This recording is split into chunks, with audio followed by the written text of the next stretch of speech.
बिस्मिल्लाहिर्रहमानिर्रहीम। इस वीडियो में नम्स का हम पेपर डिस्कस करेंगे 2023 का। अब ये स्लाइड्स पे नहीं है और शायद थोड़ा सा विजिबिलिटी का भी इसमें रेजोल्यूशन का भी इशू है। बहरहाल क्योंकि एक दिन बाद नम्स का पेपर है तो आई थॉट इट बेटर कि जिस तरह से भी है मैं इसको डिस्कस कर लूँ। शायद आपको इसमें से कुछ ऐसी चीज़ें मिल जाएं जो आपको हेल्प करें। परसों नम्स का पेपर है 2024 का, तो उसके लिए तो स्टार्ट करते हैं एमसीक्यू नंबर 1 से। I dash English for 5 years। अब सिंस फॉर के साथ यहाँ जो ऑप्शन है ये तो आसान है, इसमें आपका हैव बिन लगेगा। I have been studying English for 5 years।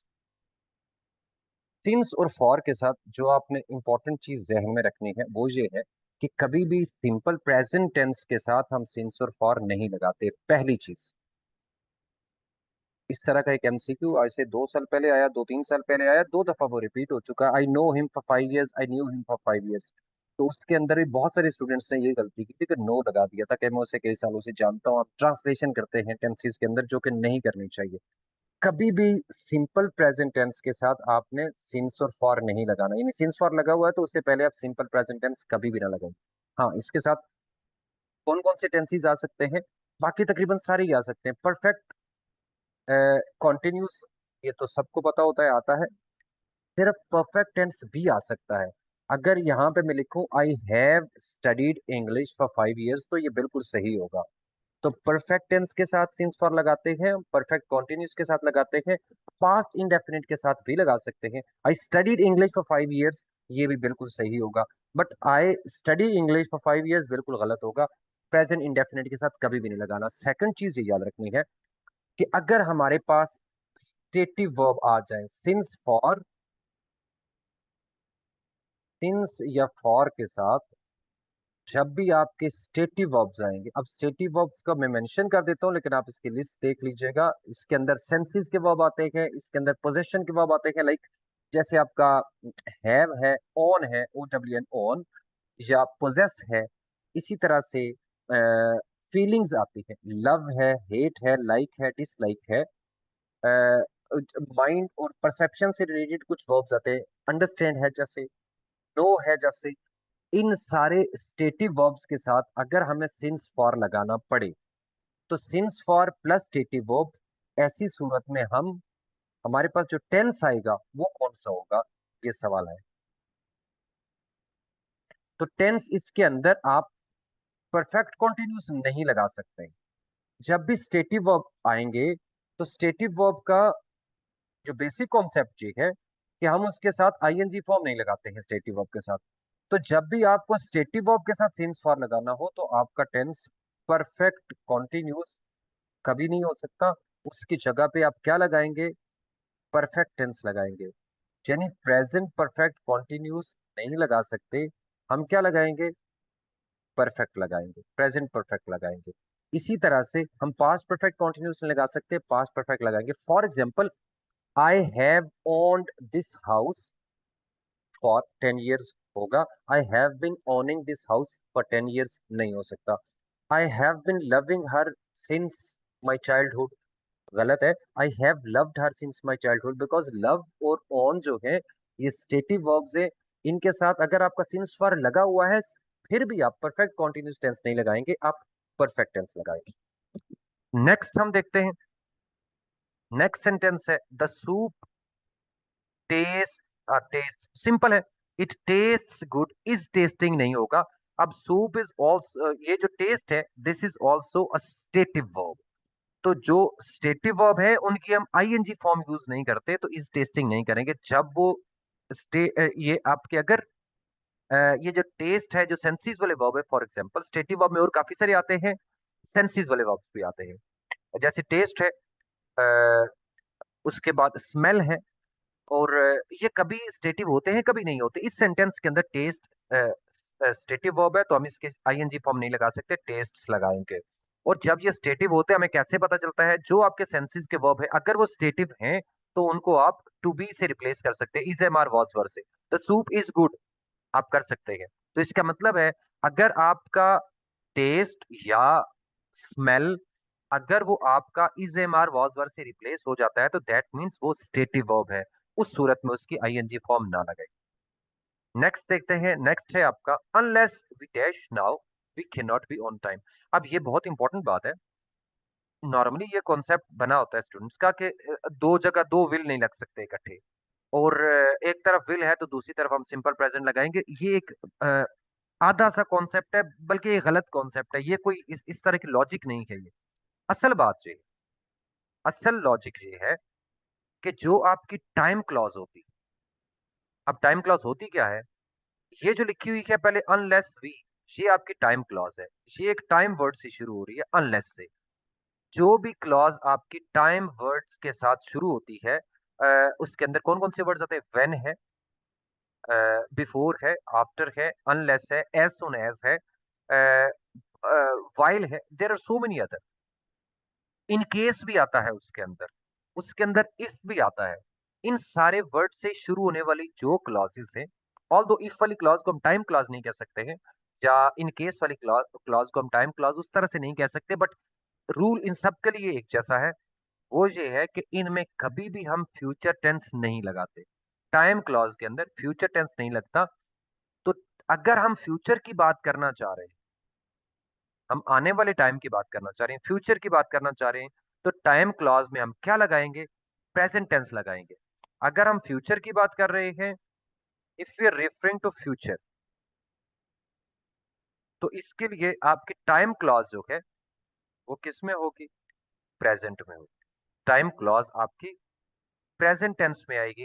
ये एक सिंपल बात समझ लीजिए, आपके बहुत सारे टेंसेस के एमसीक्यू सही हो जाएंगे कि अगर हम फ्यूचर की बात जब भी करेंगे तो टाइम क्लॉज आपकी प्रेजेंट में आएगी, वो फ्यूचर में कभी भी नहीं आ सकती। अगर आप पास्ट की बात करें वो पास्ट में होगी, प्रेजेंट की बात करें प्रेजेंट में होगी, लेकिन फ्यूचर की बात कर रहे हैं तो टाइम क्लॉज हमेशा प्रेजेंट में आएगी। Unless we start now, when he comes होगा, व्हेन ही विल कम नहीं होगा, हो ही नहीं सकता। आगे कुछ भी लिखा हुआ है, अगर आप अनलेस वी विल स्टार्ट, ये यहीं पे गलत हो जाएगा सेंटेंस। आगे कुछ भी हो जाए, अनलेस के बाद हम विल नहीं लगा सकते, व्हेन के बाद हम विल नहीं लगाते हैं, एज सुन एज के बाद हम विल नहीं लगाते हैं। तो ये आपका अनलेस वी स्टार्ट नाउ होगा। तो नेक्स्ट देखते हैं आगे क्या है जी। नेक्स्ट आपका एमसीक्यू है, अ, एक सेकंड में जरा इसको एरेज कर लूँ, ऊपर वाले जो इधर चीजें लिखी हुई है ये कंफ्यूजन होगी इससे। जी, नेक्स्ट एमसीक्यू है, Dawood is better than dash of the college, any teacher और टीचर्स। अच्छा, वैसे अगर मैं सही बात करूं तो ये सेंटेंस इनकम्प्लीट है, ये सही नहीं। हमें नहीं पता कि दाऊद इज अ टीचर, लेकिन हम एज्यूम कर लेते हैं of the all the teachers of the college. Sometimes ऐसे होता है कि जिसका आप कंपैरिजन कर रहे हैं बहुत सारे और लोगों के साथ, जहां हम दाऊद का कंपैरिजन कर रहे हैं कॉलेज के बाकी टीचर्स के साथ, टीचर्स ऑफ द कॉलेज। अब कभी ऐसे होता है कि इस जिस बंदे का या जिस चीज का आप कंपैरिजन कर रहे हैं, अगर वो इन सब के अंदर शामिल है, इंक्लूडेड है, यानी दाऊद अगर all the teachers of the college में शामिल है, तो फिर हमें इसको एक्सक्लूड करना पड़ता है। एक्सक्लूड करने के लिए हम क्या लगाते हैं? दो ऑप्शंस होते हैं, या तो हम लगाते हैं ऑल अदर, या हम लगाते हैं एनी अदर। कभी हमें एक्सक्लूड करना होता है, कभी समटाइम्स हमें एक्सक्लूड नहीं करना होता। फॉर एग्जाम्पल, अगर मैं कहूं Dawood is better than the female teachers of the college, तो उस सूरत में female teachers of the college के अंदर दाऊद इंक्लूडेड है ही नहीं, वो ऑलरेडी एक्सक्लूड हुआ है। तो उस सूरत में हम अदर नहीं लगाएंगे। लेकिन अगर आपको ये वाला जिसका कंपैरिजन कर रहे हैं, ये बंदा या ये चीज इनके अंदर शामिल है, तो उसको आप एक्सक्लूड करने के लिए अदर का वर्ड लाजमी लगाएंगे। तो यहाँ पे क्या लगेगा? Dawood is better than all other teachers of the college. For example, Islamabad is more beautiful than all other cities of Pakistan होगा। ऑल सिटीज ऑफ पाकिस्तान नहीं, क्योंकि सिटीज ऑफ पाकिस्तान के अंदर इस्लामाबाद इंक्लूडेड है। तो इसको हम एक्सक्लूड करने के लिए ऑल अदर लगाएंगे, या Islamabad is better then any other city of Pakistan. Other हमें जरूर लगाना पड़ेगा। लेकिन अगर मैं कहता हूँ Islamabad is more beautiful then any city of India, तो अब सिटीज ऑफ इंडिया या ऑल सिटीज ऑफ इंडिया, तो सिटीज ऑफ इंडिया जब हम कहते हैं तो उसके अंदर हमारा इस्लामाबाद तो शामिल ही नहीं है। तो इसलिए उसको एक्सक्लूड करने की जरूरत नहीं है, यानी हमें अदर उस सूरत में लगाने की जरूरत नहीं है। तो आपने ये ध्यान करना है कि कब हमें अदर लगाना है, कब हमें अदर नहीं लगाना। कभी ये एज के साथ भी कंपैरिजन आ जाता है इस तरह। फॉर एग्जाम्पल मैं कहता हूं no city in Pakistan is as beautiful as Islamabad. अब ये वाला ये अगर मैं सेंटेंस लिखता हूं फॉर एग्जाम्पल, तो अगेन ये भी इसी तरह से, ये गलत सेंटेंस है जो मैंने बोला है। No city in Pakistan is as beautiful,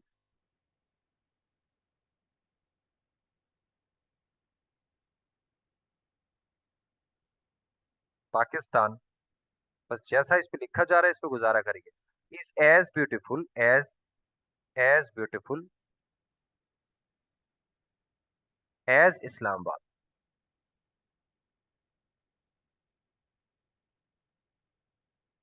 ये कभी कभी नो के साथ भी कंपैरिजन आता है। जब आप नो सिटी कह देते हैं तो कोई भी शहर पाकिस्तान का, तो उसमें तो इस्लामाबाद भी आ जाएगा, तो ये सेंटेंस गलत होगा। अगेन यहाँ पे आपको इस्लामाबाद को एक्सक्लूड करने की जरूरत है। तो अब आप क्या लिखेंगे यहाँ पे, नो के बाद यहाँ पे हम लिखेंगे no other city in Pakistan, no other city in Pakistan is as beautiful as Islamabad.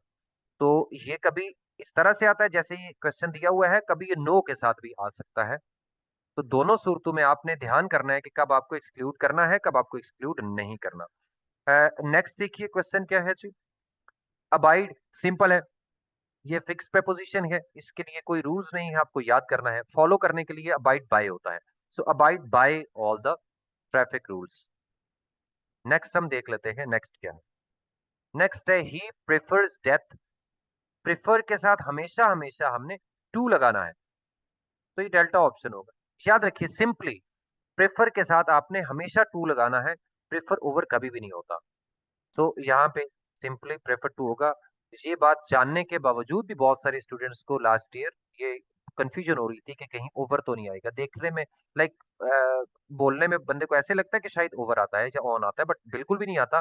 Prefer के साथ हमेशा टू आता है, इसमें कोई एक्सेप्शन नहीं है, कोई कुछ नहीं। नेक्स्ट देखते हैं नेक्स्ट क्या है क्वेश्चन। सरप्लस का मतलब क्या होता है, सरप्लस एक्सेस होता है, अल्फा ऑप्शन है। नेक्स्ट वाला स्पिल का मतलब स्प्रेड होता है, डेल्टा ऑप्शन है। क्यूरियस का मतलब होता है कीन, जब आप किसी चीज के बारे में ज्यादा जानना चाहते हैं, मजीद जानना चाहते हैं, तो यूर क्यूरियस अबाउट दैट, तो उसका कीन होता है। ये आगे देखिए जरा, ही हैड वन मोटो। अब जब भी, ये एक बहुत इंपॉर्टेंट है, दो क्वेश्चंस आए हुए हैं इसके अंदर पंक्चुएशन सेमीकोलन और कॉलन के। अब देखिए सेमीकोलन, जब दो क्लॉजेस के बीच में, या दो क्लॉजेस नहीं है, ये तो आगे वाली फ्रेज है, जब भी एक पहली क्लॉज है, ये हमने लिखा हुआ है ही हैड वन मोटो, जब भी इस क्लॉज के बाद आगे कोई ऐसी चीज आती है, चाहे ये फ्रेज है, चाहे एक वर्ड है, या एक क्लॉज है, क्यों हो सकते हैं।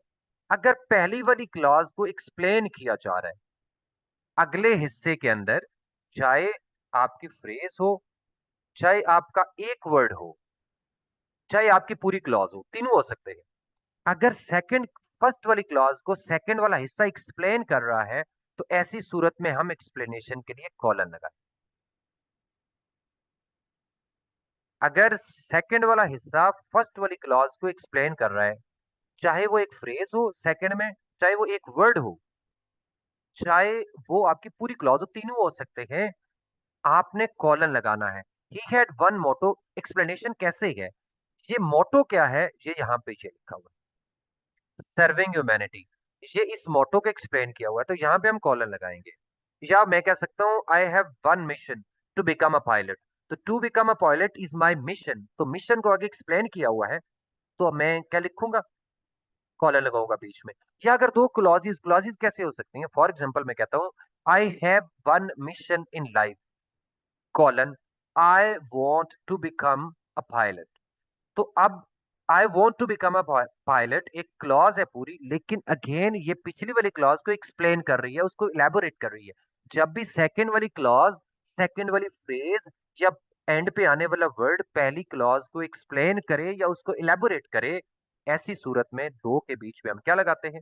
कॉलन लगाते हैं। नेक्स्ट स्पेलिंग देख लीजिए, सिंपल है, इसमें बीटा है। नेक्स्ट देखते हैं हम, नेक्स्ट क्वेश्चन हमारा क्या है? Pick the word with correct spelling. तो ये वाला भी आसान है, सॉरी। तो इसके अंदर क्या है? नेक्स्ट वाले के अंदर ये भी अल्फा है, इसका ऑप्शन सिंपल है स्पेलिंग वाला। नेक्स्ट पे जाते हैं हम। नेक्स्ट क्वेश्चन हमारा है जी, again correct spelling, correct spelling. Delta है 108 जो लिखा हुआ है क्वेश्चन, 109 पे आते हैं, ये important. He did is best, actually इसके अंदर कोई एक ऑप्शन भी सही नहीं। अब यहाँ पे ये इन्वर्टेड कॉमर्स जो लगे हुए हैं, इसका सवाल ही पैदा नहीं होता यहाँ पे, किसी के अंदर भी नहीं आने चाहिए। इन्वर्टेड कॉमर्स नहीं है बिकॉज ये कोटेड टेक्स्ट नहीं है। अब कोटेड टेक्स्ट वो होता है जिसको मेंशन किया जाए कि ये किसने कहा है। अगर ये किसी का पहले लिखा हुआ नहीं है कि ये उस बंदे ने कहा है, तो हम कोटेशन मार्क्स यूज नहीं कर सकते हैं। तो यहाँ असल मसला ये है कि जो बीटा के अंदर कोटेशन मार्क्स नहीं लगे हुए, तो यहाँ कॉमा लगा हुआ है, तो कॉमा तो लग नहीं सकता, ये गलत है। अब बाकी भी सारे गलत है, लेकिन मैं आपको फिर भी मैं इसको समझाता हूँ कि है क्या। बेसिकली ये दो इंडिपेंडेंट क्लॉजेज है। अब हमारे पास जब भी दो इंडिपेंडेंट क्लॉजेज आते हैं, टू इंडिपेंडेंट क्लॉजेज, तो इसमें दो ऑप्शंस होते हैं, और उनके बीच में टू इंडिपेंडेंट क्लॉजेज को जब हम ज्वाइन करते हैं, तो आप उनके बीच में कॉलन भी लगा सकते हैं, आप उनके बीच में सेमी कॉलन भी। तो अब हमें देखना ये है, सवाल ये है कि क्या कॉलन आना चाहिए, क्या सेमी कॉलन होना चाहिए, ये सवाल है। इन दो में से क्या आएगा हमारे पास? तो जैसे मैं पहले बता चुका हूँ कॉलन के बारे में, मैंने एक्सप्लेन किया कि जब भी सेकंड वाली क्लॉज फर्स्ट वाली क्लॉज को एक्सप्लेन कर रही हो या उसको इलेबोरेट कर रही हो, तो ऐसी सूरत में हम दो के बीच में कॉलन लगाएंगे। लेकिन दूसरी सूरत ये होती है कि सेकंड क्लॉज फर्स्ट को एक्सप्लेन नहीं कर रही होती, लेकिन वो फर्स्ट के साथ बड़ा क्लोजली रिलेट कर रही होती है मीनिंग में। तो अगर दो क्लोजली रिलेटेड क्लॉजेज जो मीनिंग में क्लोजली रिलेट कर रही हो, तो ऐसी सूरत में हम सेमी कॉलन लगाते हैं। जैसे कि ये दो क्लॉजेज है, अब ये सेकंड वाली क्लॉज फर्स्ट क्लॉज को एलेबोरेट नहीं कर रही है, ये दो क्लॉजेज है जो कि क्लोजली रिलेट कर रही है मीनिंग में। इसको चेक करने का एक एक एक मैं इसका चेक बता देता हूँ आपको। ये देखिए, he did his best, that was all anyone could do in any job। अब ये जो सेकंड क्लॉज है, ये फर्स्ट वाली क्लॉज को एलेबोरेट नहीं कर रही है, ये इससे रिलेट कर रही है मीनिंग में। अब अगर आप इसको इसको एक तरह से चेक कर सकते हैं, अगर इसके बीच में फैन वॉइस वाला कोई कंजंक्शन आता है, तो दैट मीन्स के सेकंड वाली क्लॉज आपकी फर्स्ट वाली क्लॉज को एलेबोरेट नहीं कर रही है, वो क्लोजली रिलेट कर रही है। तो यहाँ पे देख लीजिए, he did his best and that was all anyone could do in any job. तो एंड के साथ ये बड़ा क्लियर इसका मीनिंग बनता है, और हमें समझ आ जाती है कि अगर एंड लग गया तो इसका मतलब है कॉलन नहीं आ सकता। अगर फैन वॉइस वाले कंजंक्शन से दो क्लॉजेस ज्वाइन हो जाती है, तो उसमें फिर हम सेमी कॉलन लगाएंगे। अगर आपको ये लग रहा है कि सेकंड क्लॉज इसको एलेबोरेट कर रही है, तो ये बिल्कुल भी नहीं कर रही। और चेक क्या है कि आप फैन वॉइस का कंजंक्शन लगा के देखें, अगर यहाँ कंजंक्शन लग सकता है, तो इसका मतलब है वहां पे सेमी कॉलन आएगा। तो यहाँ सेमी कॉलन होना चाहिए, लेकिन डेल्टा ऑप्शन में सेमी कॉलन है। और इसमें इन्होंने दो और गलतियां की है पंक्चुएशन की, दिस इज अनफॉर्चुनेट। एक तो फुल स्टॉप बाहर लगाया हुआ है, ये इसका कोई सवाल ही नहीं बैठा होता, पंक्चुएशन मार्क इसके बाहर हम नहीं लगाते हैं कभी भी। सेकेंडली और क्या किया हुआ है? सेकेंडली इसके कोटेशन मार्क्स लगाए हुए हैं, इनका भी कोई, this is out of question, बनता ही नहीं है। जब कोटी टेक्स्ट नहीं है, तो हम यहाँ पे कोटेशन मार्क्स लगा ही नहीं सकते। तो लेट्स होप कि आपको इस तरह से नहीं आए, लेकिन ये है एक्चुअली इस सूरत हाल इस क्वेश्चन की। नेक्स्ट देखते हैं हम, नेक्स्ट हमारा क्वेश्चन क्या है? How has the, last question है, how has the lack of, अच्छा हम लगाते हैं एपोस्ट्रोफी नहीं लगाएंगे चेयर के साथ, हम जो नॉन लिविंग थिंग्स होती है उसके साथ हम नॉर्मली ऑफ फ्रेज लगाते हैं। और दूसरी बात यह है कि डब्ल्यू एच वर्ड से जब हम कोई क्वेश्चन शुरू करते हैं, तो उसके बाद हेल्पिंग वर्ब आता है। अगर डब्ल्यू एच वर्ड दरमियान में हो, फॉर एग्जाम्पल ये वाला अगर हाउ में दरमियान में लिखो, कैसे दरमियान में? फॉर एग्जाम्पल मैं कहता हूं आई डोंट नो, अब अगर मैं हाउ लिखता हूं यहां पे, तो यहां इसके बाद में सब्जेक्ट लगाओ। जहां हेल्पिंग वर्ब नहीं आएगा, हाउ हैज दिस हैपेंड गलत हो जाएगा। मैं लिखूंगा I don't know how this has happened. ठीक हो गया। यानी अगर आपका डब्ल्यू एच वर्ड दरमियान में आता है तो ऐसे उस सूरत में आप उसके फौरन बाद सब्जेक्ट लगाएंगे, हेल्पिंग वर्ब बिल्कुल भी नहीं लगाएंगे। अगर आपने हेल्पिंग वर्ब लगाया तो वो गलत हो जाएगा। हाउ दिस हैज हैपेंड, लेकिन हैपेंड होगा। अब यहाँ पे देखिए, यहाँ क्योंकि हाउ से शुरू हो रहा है, डब्ल्यू एच वर्ड से अगर कोई सेंटेंस स्टार्ट हो रहा है तो उस सूरत में हम इसके बाद फिर हेल्पिंग वर्ब लगाते हैं, सब्जेक्ट नहीं लगाते। तो ये दो का डिफरेंस समझना है आपको, ये वाला और ये वाला। तो ये बनेगा how has the leg of the chair broken, beta बनेगा। एक बात, एक तो ये इसका हेल्पिंग वर्ब का देख लीजिएगा, डब्ल्यू एच वर्ड के बाद फौरन हम हेल्पिंग वर्ब लगाएंगे अगर हम डब्ल्यू एच वर्ड सेंटेंस के शुरू में आ रहा है।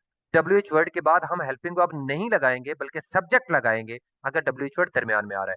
दूसरी बात, ये पोजेशन के लिए हम नॉर्मली कुछ चीजें ऐसी हैं जहां पे हम नॉन लिविंग जिनके साथ हम लगाते हैं, टाइम से रिलेटेड कुछ वर्ड्स होते हैं।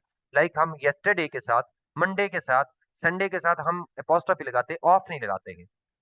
हम कहते हैं Mondays meeting, meeting of Monday नहीं कहेंगे आप। ठीक हो गया। टुमारोज लीव होगा, लीव ऑफ टुमारो नहीं होगा। इसी तरह से हम कॉन्शियस के साथ हम लगाते हैं, कॉन्शियंस के साथ, फॉर कॉन्शियंस सेक हम कहते हैं। हम अपोस्ट्रोफी लगाते हैं, सेक ऑफ कॉन्शियस नहीं कहते, फॉर गुडनेस सेक हम कहते हैं। और इसी तरह से हम नेचर्स लॉ कहते हैं, लॉ ऑफ नेचर भी कह सकते हैं लेकिन नेचर्स लॉ भी कह सकते हैं हम। ठीक हो गया। तो ये दो तीन पॉइंट्स हैं, ये याद रख लीजिए। तो बाकी नॉन लिविंग के साथ हम ऑफ लगाते हैं और लिविंग के साथ हम अपोस्ट्रोफी लगाते हैं। That's all. गुड लक सबको नम्स के पेपर के लिए।